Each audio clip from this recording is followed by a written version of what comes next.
అంగన్వాడీ కేంద్రం 5 నందు సామూహిక అక్షరాభ్యాస కార్యక్రమం నిర్వహించడం జరిగింది.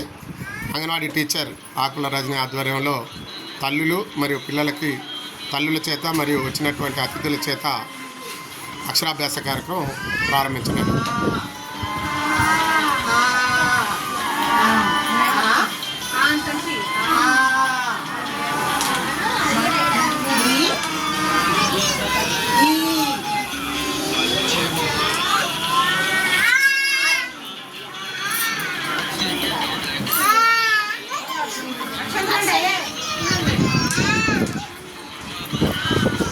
పిల్లలందరికీ కూడా అక్షంతలు వేసి ఆశీర్వదించడం జరిగింది.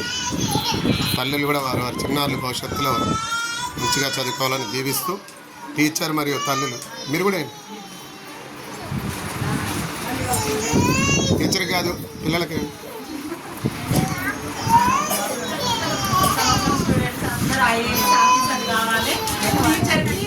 మంచిగా టీచర్ని మంచి సమానంగా చూడాలన్నమాట. ఏంటంటే నేను అదే కోరుకుంటున్నాను. డాక్టర్ కావాలి, ఒకళ్ళు ఐఏఎస్ ఆఫీసర్, ఒకళ్ళు ఏం కావాలి, పోలీస్.